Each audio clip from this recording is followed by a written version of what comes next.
Bonsoir Jean-Baptiste Monnier. Bonsoir Stéphanie. Vous êtes vice-président d'Asia Centre, bienvenue dans Question Directe. Alors, cette visite de Trump en Chine est-elle d'abord économique ou politique? Avant tout économique, oui, ça c'est très clair. On a eu des signaux dans ce sens-là. Scott Bessent, le secrétaire au Trésor, est allé rendre visite à son interlocuteur Liu He en Corée ces derniers jours.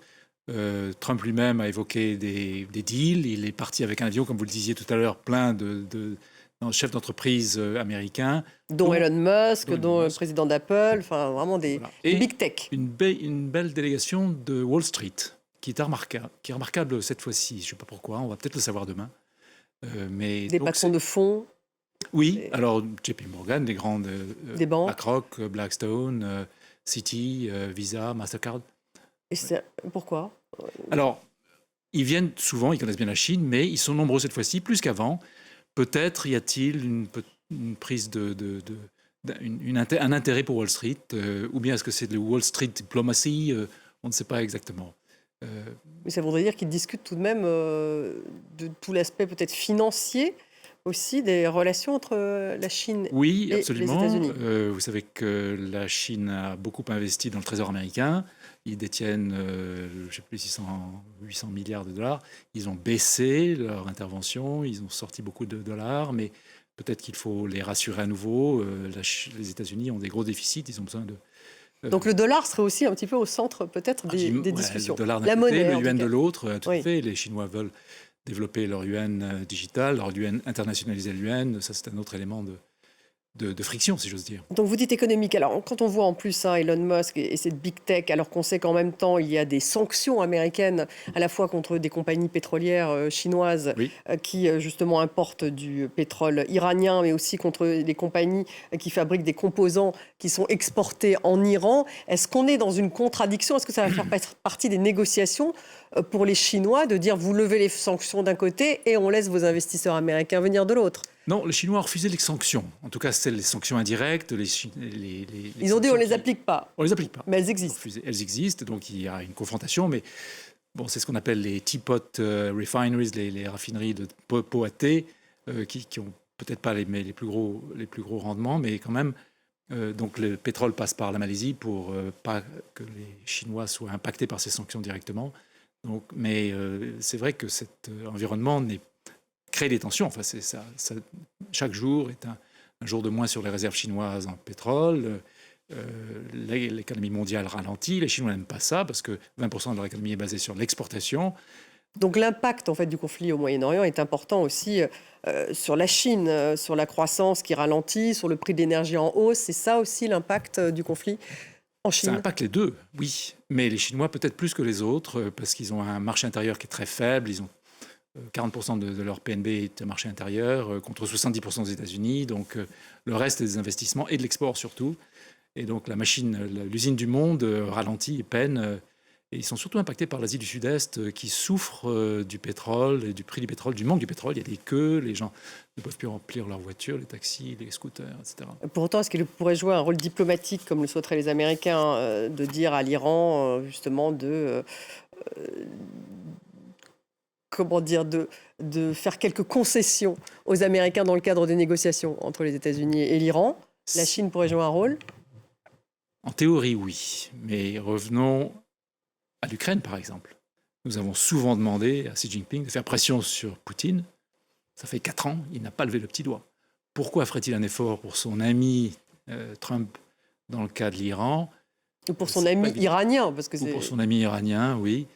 Alors, ils sont proches, mais ce n'est pas une dépendance de la Chine. Il y a quand même des distances entre les deux. Il y a beaucoup d'échanges de pétrole, évidemment. Ils vendent des armes, ils vendent des systèmes de sécurité, en gros, pour tenir la population, surveiller tout le monde. Mais ça coûtera très cher à Trump de demander une faveur comme celle-là. Et la Chine, bien qu'elle ait maintenant changé de pointure et qu'elle est devenue un superpower avec des chaussures avec une grande taille, ils ont toujours les pieds bandés, si on peut dire. Ils ont du mal à s'imposer sur la scène internationale, à projeter leur puissance comme le font les Américains. Je pense qu'ils ne s'avanceront que s'ils sont sûrs de gagner. En tout cas, de réussir à arrêter le conflit. Quel accord commercial souhaiteraient finalement les Chinois avec les Américains? Alors, ils veulent surtout... Parce qu'on voit que les Américains veulent développer les investissements américains sur place. C'est pour ça que Apple, toutes ces sociétés qui sont déjà en Chine, veulent y rester. Alors, elles sont un peu scotchées, ces entreprises-là. Donc, Apple, c'est surtout Foxconn, qui est son installateur, son assembleur, sa boîte son fournisseur de packaging, de services de packaging. Mais Apple a des marchés en Chine qui sont pas mal, mais surtout, les Chinois veulent des accès au marché américain et ils veulent desserrer les taux sur les semi-conducteurs. Et là, il y a tout un drame qui s'est joué autour de l'arrivée de Jensen Huang, de Nvidia. Il n'était pas invité, puis il a été invité, puis il a réussi à monter dans l'avion à Anchorage au milieu de l'escale. Enfin, c'est très compliqué. Mais en fait, la situation, c'est que les Américains ont limité l'export de puces, avec des puces qui ont 2-3 ans, qui s'appellent les H20 ou H200. Et les Chinois disent, oui, votre truc, c'est de la dope, moi, ça ne m'intéresse pas. Vous n'avez pas mieux? Si, on a mieux. Et là, l'Amérique dit, non, Jensen, tu vends pas les nouvelles Blackwell. Donc c'est ça qu'ils veulent. Ils veulent en fait que, des bonnes puces. Que les États-Unis lâchent sur les puces, sur l'importation des puces. Donc les Américains ont un curseur qu'ils peuvent régler en fonction de ce qu'ils décident, des paramètres de relation entre les pays. Et c'est là-dessus que ça va se jouer. Ils peuvent lâcher ou pas les puces. Dans l'autre sens, les Chinois ont un effet de levier qui est à peu près symétrique avec les terres rares. Ils ont établi un protocole qui ressemble au protocole américain de contrôle des exports du ministère du secrétariat du commerce, et ils peuvent ouvrir ou fermer la vanne des terres rares. Et là, c'est ce qui s'est décidé à Busan l'année dernière, dans la dernière réunion entre Trump et Xi Jinping, où Xi Jinping avait annoncé ce protocole de contrôle des exports. Et Trump est allé dire non, arrêtez, au moins donnez-moi 1 an. Donc ça va se terminer le 10 novembre. Et je pense que là, les États-Unis vont essayer de continuer. Donc plus américaine contre terres rares chinoises, pour faire simple. Ça fera partie des négociations. Taïwan va être au cœur des discussions également. Taïwan, très réputé d'ailleurs pour ses technologies, pour ses semi-conducteurs. On va regarder justement ce que ça donne en images des semi-conducteurs qui sont très réputés. Jenny Shin et Thibaut Francesquet. Après 4 ans de guerre en Ukraine, une arme s'est imposée dans l'industrie militaire, le drone. Et si l'Ukraine en fabrique elle-même, elle se tourne aussi largement vers l'étranger, et en particulier vers Taïwan, alors que dans le même temps, la Chine est soupçonnée d'aider la Russie. Cette entreprise taïwanaise s'est spécialisée dans la fabrication de drones à bas coût, avec une production de masse. Un missile coûte 2 millions de dollars américains. Ce drone triangulaire, nous pouvons le fabriquer pour près d'1 million de dollars taïwanais, soit moins de 30 000 dollars américains. C'est ce que nous devons présenter à nos forces armées. Présenter au monde entier. Si la production taïwanaise a ses limites, ses exportations vers l'Europe ont été multipliées par 40 en 2025. Parmi ses principaux clients, la République tchèque et la Pologne. Ces pays acheminent ensuite une partie de ces drones vers l'Ukraine. Taïwan veut accroître sa production de drones, mais avant de fournir les autres, elle doit aussi penser à sa propre défense. La Chine accentue sa pression militaire sur l'île, qu'elle considère comme une partie de son territoire. Le Parlement taïwanais vient de voter une hausse de 25 milliards de dollars du budget de la défense. Le président proposait 40 milliards, notamment pour financer des drones et acheter des armes aux États-Unis. Jean-Baptiste Monnier. Alors, il y a justement ces armes américaines qui doivent être achetées par Taïwan, qui sont bloquées au Parlement de Taïwan parce qu'une partie de l'opposition s'oppose à cette vente d'armes. Et là, Trump va-t-il faire pression pour que cette vente d'armes ait lieu? Et donc, en discuter au moins avec Xi Jinping. Donc, les Taïwanais attendaient 40 milliards de dollars. Trump a fait un engagement pour 11. En fait, le Congrès taïwanais a voté pour 24.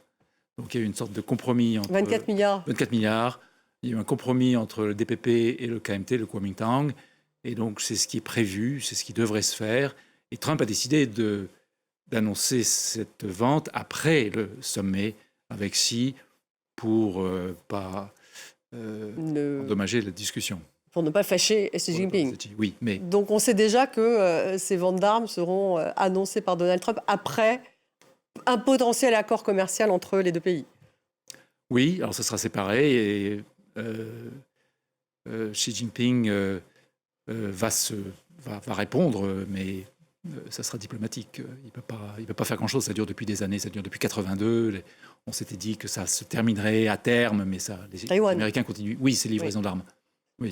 Donc, a priori, elles vont avoir lieu avec un budget un peu moindre, mais puis ça sera après la rencontre, c'est ce que vous dites. Oui. Un mot sur les droits de l'homme. La question justement du sort de Jimmy Lai, condamné à 20 ans de prison en Chine, ça pourrait subvenir. Alors, surprise, surprise, si vous allez sur Truth Social, le site web de Trump, vous verrez des pubs pour défendre Jimmy Lai. Et alors, c'est quelqu'un qui paye ça, mais je pense que Trump a fait comprendre qu'il ne serait pas prêt à aider Jimmy Lai. De toute façon, les Chinois refuseront totalement.